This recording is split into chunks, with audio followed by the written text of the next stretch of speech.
अस्सलाम वालेकुम, नमस्ते, सत श्री अकाल। मैं हूं सना अमजद। नाज़रीन, जम्मू कश्मीर में ज़िला पुंछ के मकाम पर होने वाले दहशतगर्दाना हमले के चंद रोज़ बाद ही पाकिस्तान ने भारत को खुलेआम धमकी दे दी। DGISPR ने प्रेस कॉन्फ्रेंस करते हुए कहा कि पाक फौज दुश्मन से लड़ने की पूरी सलाहियत रखती है। अगर इंडिया ने किसी मिसअंडरस्टैंडिंग या गलतफहमी में आते हुए कोई मुहिम जोई करने का इरादा किया तो पाकिस्तान भारत का मुंह तोड़ जवाब देगा। इसी पर आज हम बात करेंगे पाकिस्तान के अवाम से कि इस वक्त पाकिस्तान अपनी तारीख के बदतरीन मौशी बहरान से गुजर रहा है। इस तमाम सूरत हाल में क्या पाकिस्तान इंडिया से किसी तरह की दुश्मनी या जंग अफोर्ड कर सकता है? आइए जानते हैं इस सारे मामले पर पाकिस्तानी अवाम का क्या कहना है। अस्सलाम वालेकुम। वालेकुम अस्सलाम। सर, कैसे हैं आप? अल्हम्दुलिल्लाह, आप ठीक हैं? मैं ठीक, अल्हम्दुलिल्लाह। सर, आप तक खबर पहुंची होगी डेफिनेटली, जो जम्मू कश्मीर में ज़िला पुंछ के मकाम पर एक दहशतगर्दाना हमला हुआ है। पाकिस्तान ने भारत को खुलेआम धमकी दे दी है कि अगर इंडिया ने किसी मिसअंडरस्टैंडिंग या गलतफहमी में आते हुए कोई मुहिम जोई करने का इरादा किया तो पाक आर्मी इंडिया को मुंह तोड़ जवाब देगी। बेसिकली हम ये जानना चाह रहे हैं कि इस वक्त पाकिस्तान अपनी तारीख के बदतरीन मौशी बहरान से गुजर रहा है।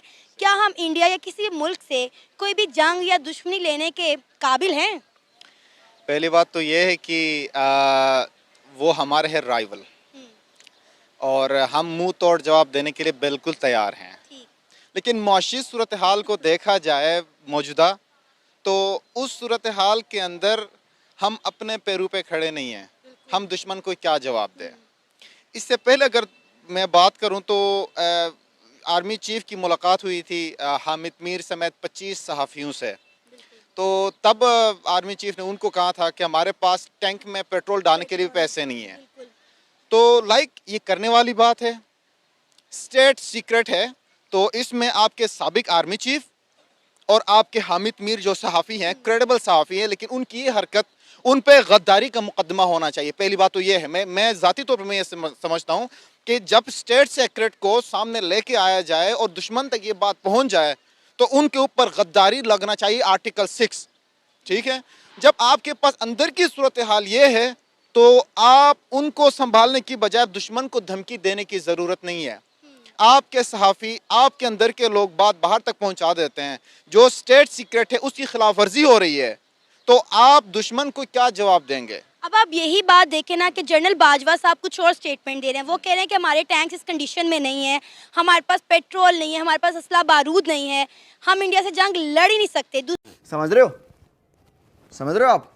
समझ रहे हो? तो हमारे DGISPR कह रहे हैं कि हम पूरी सलाहियत रखते हैं। मतलब आप देखें कि दोनों हमारे आर्मी ऑफिसर्स हैं, दोनों की स्टेटमेंट बिल्कुल ऑपोजिट है। तो ये इन्होंने 25 सहाफ़ियों को बंद कमरे में बुलाकर ये स्टेटमेंट नहीं दी, इन्होंने पूरी दुनिया को ये पैगाम दिया है। होना नहीं चाहिए था ये बात, बिल्कुल भी बात नहीं होनी चाहिए, क्योंकि इससे आपका दुश्मन मजबूत होता है और आपके कमज़ोर पॉइंट को उठा के वो कभी भी मुहिम जोही कर सकता है। वो इंडिया हमारा दुश्मन है, हम आज भी समझते हैं, लेकिन आप अपनी कमज़ोरी दुश्मन को नहीं बताना चाहिए एट एनी कॉस्ट। हाँ भाई, कैसी लगी? आगे स्वाद। उसके अलावा अगर आप धमकी दे भी देते हैं तो आप अपने आप को मजबूत करें। आप में इतनी सलाहियत हो कि आप दुश्मन को मुंह तोड़ जवाब दे, और देना भी चाहिए। 65 में हमने किया ज़बरदस्त, 99 में कारगिल का वॉर हमने लड़ा ज़बरदस्त, 71 का वॉर सामने था। Are you comedy me? लेकिन इस कंडीशन के अंदर कि जहां पे आपकी अभी तक की डेमोक्रेसी के अंदर पाकिस्तान में एक भी हुकूमत ने अपना टाइम पूरा नहीं किया है, के अंदर इनडायरेक्ट डेमोक्रेसी है, वहाँ पे उन्होंने अपने जो हुकूमत का जो दौर होता है, जैसे 5 साल का हमारे पास है तो उनके पास भी है, तो उन्होंने अपना 6 से ज़ायद मरतबा अपना जो दौर है, दौर इक़्तिदार है, वो कंप्लीट किया हुआ है। यहाँ पे आए दिन किसी को नाअहल किया जाता है, किसी को यहाँ से डिसक्वालीफाई किया जाता है, किसी को यहाँ उनके खिलाफ आदम एतमाद का वोट लाया जाता है। इस सूरत हाल के अंदर ना आपकी माशी हालात बेहतर हैं, ना आपके सियासी हालात बेहतर हैं। इवन ये देखें कि मौजूदा सूरत हाल के अंदर पाकिस्तान के अंदर जो नॉर्मल सैलरी लेने वाला बंदा है वो 15 से 20 हज़ार है। इंडिया के अंदर कम अज कम 70-80 हज़ार है। पहले तो आप दुश्मन को धमकी देने की बजाय अपने मामला दुरुस्त करें, अपने गिरेबान जान के देखें कि आप क्या कर रहे हैं, अवाम को क्या मिल रहा है, पब्लिक क्या कर रही है। जिसको मैं वोट दे के पार्लियामेंट में भेज रहा हूँ वो पार्लियामेंट से भागी जा रहे हैं। आपका दिफाई बजट आए दिन कम होता जा रहा है, क्योंकि आपके पास नॉर्मल मुल्क को चलाने के लिए बजट नहीं है। जीडीपी कंपेयर किया जाए पाकिस्तान के अंदर जो हमारी तरक्की की शरह है वो इंतहाई लो है। 75 साल तारीख में आज इंतहाई लो है। रीज़न उस पे आप फोकस करें। आप दुश्मन को धमकी दे रहे हैं, आप फोकस करें कि आप अपने लोगों के जो हालात हैं, माशी हालात, उनको कैसे बेहतर कर सकते हैं। यही तो मैं अक्सर सवाल करती हूँ अपनी आवाम से कि हम 75 सालों से हमें एक ही डगर पर लगाया हुआ है कि इंडिया हमारा दुश्मन मुल्क है। बॉर्डर पर हमारी जो ऑफिसर्स की टांग है, हमारी फौज की टांग इंडिया की आर्मी से सबसे ऊपर है। मुझे बताएं, हम कंपैरिजन करते हैं इंडिया से इन चीज़ों में, हम तालीम में कंपैरिजन क्यों नहीं करते, हम इकॉनमी में कंपैरिजन क्यों नहीं करते, हम आईटीएस साइंस में कंपैरिजन क्यों नहीं करते, हम सिर्फ जंग, फौज, असला इन चीज़ों पर ही क्यों लगे हुए हैं। हम कदर करते हैं, लेकिन उस पूरे सूरत हाल के अंदर आप ये भूल गए कि इंडिया ने 5G लॉन्च किया, चाइना रिसर्च कर रहा है 6G पे, और यहाँ पे हमारे पास सिर्फ G है, कोई नहीं है, सिर्फ G है। हाँ जी, यस जी, ओके जी, सर जी, इसके अलावा कोई है ही नहीं। परसों ही इन्होंने बात की, सुहेल वड़े साहब ने, जो हमारे बड़े क्रेडिबल सहाफ़ी है, उन्होंने कहा कि मौजूदा सियासी सूरत हाल के अंदर जो इस्टेब्लिशमेंट के सामने जो हाँ पे हाँ मिलाया जा रहा है वो शहबाज शरीफ से बेहतर कोई है ही नहीं। तो इंडिया के पास 5G, चाइना के पास 6G, हमारे पास हाँ जी। अब हाँ जी को लेके मेरे माशी सूरत हाल को देखें तो आप संभाल नहीं पा रहे हैं।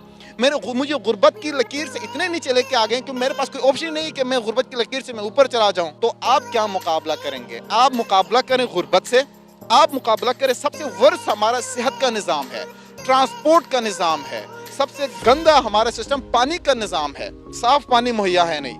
आपके पास सेहत का निज़ाम दरहम बरहम हो चुका है, रोड का निज़ाम दरहम बरहम हो चुका है, तालीम का निज़ाम दरहम बरहम हो चुका है, इकोनॉमी पे आप काम नहीं कर रहे हैं। और कुल मिला के अगर इन चीज़ों को एक साइड पे रखा जाए, दूसरी साइड पर दुश्मन को मात देने की बात कर रहे हैं, तो ये दोनों इस तरह नहीं चल सकते हैं। अपने आप को बेहतर करें और दुश्मन आपका मिसाल दे। इसमें सबसे इंपॉर्टेंट चीज़ है, दुश्मन कहे कि यार ये देखें जी, 71 में आपका जो बांग्लादेश वो बना था, आज कहाँ पे है, क्या बात है। दुश्मन ये कहे कि पाकिस्तान के बारे में यार ये देखें। ओके, हम समझते हैं कि कुलभूषण जाधव के साथ भी हमने किया, अभी नंदन को भी हमने वापस किया ताकि ताल्लुकात बेहतर हो।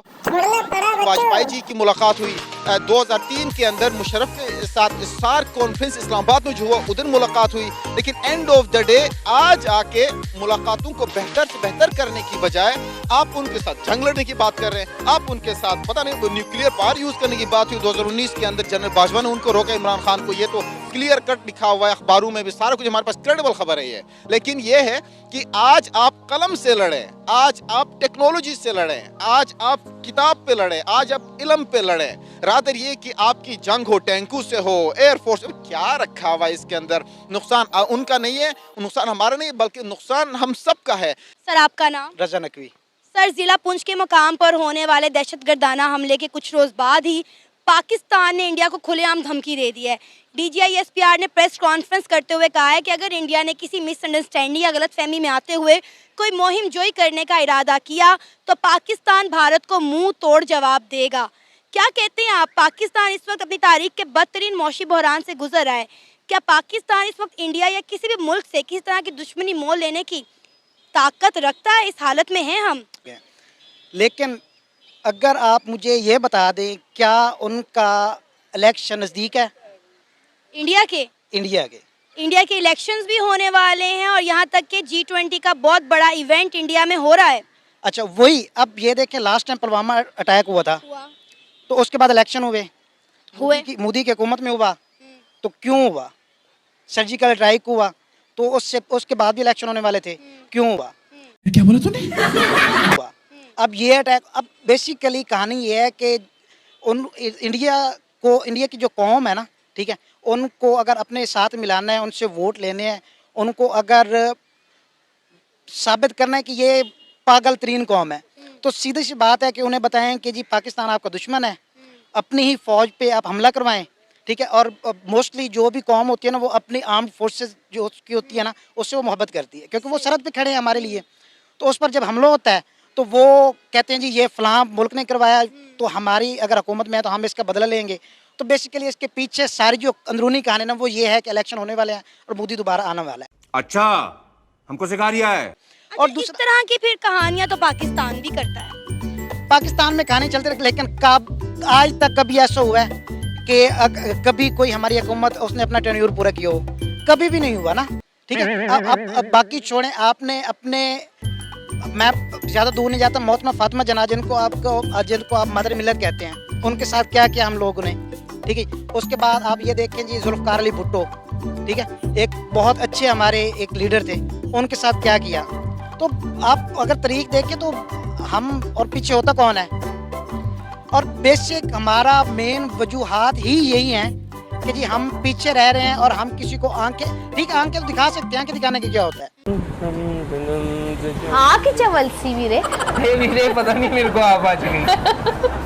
ठीक है, पंजाबी में एक कहावत है, उलारी मारी दोनों बराबर, कि अगर आप किसी को इशारा करते हो और मार देते हैं वो बराबर ही है, ठीक है, जिस तरह वो अटेम्प्ट टू मर्डर होता है। तो बेसिक ये है कि आपके पास इतनी ताकत नहीं है कि आप उनको आंखें भी दिखा सकें। आप एकदम इन्होंने वक्त बदल दिया, जज्बात बदल दिए, जिंदगी बदल दी। क्योंकि लास्ट टाइम मैं किसी को सुन रहा था तो उसके अल्फाज यही थे कि अब वो दौर खत्म, पहले दौर हुआ करता था कि आपके पास जितनी हैवी आपकी तलवार है, अच्छी तलवार है, तेज तलवार है, आप जंग जीत जाएंगे। उसके बाद बंदूकों का दौर आ गया, बारूद का दौर आ गया, फिर ये दौर आ गया जी एटॉमिक एनर्जी का, एटॉमिक बम आपके पास है, तो जिसके पास जितनी पावर है वो जीत जाएगा। अब तो वो दौर ही खत्म हो गया, अब दौर है इकोनॉमी का, जिसकी जितनी स्ट्रॉन्ग है उतना ही वो ताकतवर है। पहले आप उनकी इकोनॉमी का मुकाबला करें, ठीक है। अब वो देखें कि उन्होंने दुनिया की सबसे बेस्ट जो गाड़ी है रेंज रोवर, उसका ऑनर कहाँ पे है, इंडिया में है। आपके जितने भी बहुत बड़े सॉफ्टवेयर हैं जो खरबों रुपीस के हैं, पाकिस्तान रुपीस आप लगाएं या आप डॉलर लगाएं तो बिलियंस ट्रिलियंस ऑफ डॉलर के हैं। उनके सीईओ, गूगल का सीईओ कौन है, इंडियन। क्या बोला तूने? गूगल का सीईओ कौन है, इंडियन। फेसबुक का कोई है आपका क्वार्टर पाकिस्तान में, कहाँ है, इंडिया में।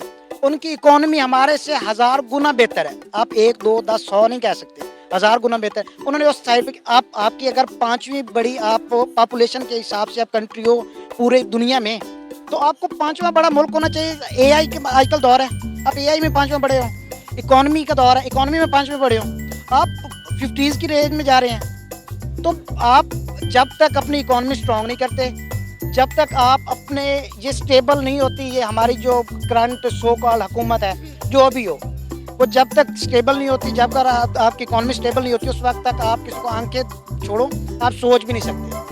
अब मुझे बताएं कि इंडिया और पाकिस्तान के मामला आपको किस तरफ जाते हुए दिखाई दे रहे हैं, क्योंकि 12 साल के बाद पाकिस्तान के foreign minister Bilawal Bhutto Zardari India visit के लिए जा रहे थे एससीओ मीटिंग के लिए। सोचा था कि शायद वो जाएंगे, मामला में कुछ बेहतरी आएगी, लेकिन अब ये मामला पेश आ गया और सुनने में आया कि शायद अब वहाँ पर जाकर हमारे फॉरेन मिनिस्टर और इंडियन फॉरेन मिनिस्टर की आमने सामने मीटिंग भी फेस टू फेस ना हो, सिर्फ इसी इंसिडेंट की वजह। तो ठीक है ना, नहीं होनी चाहिए।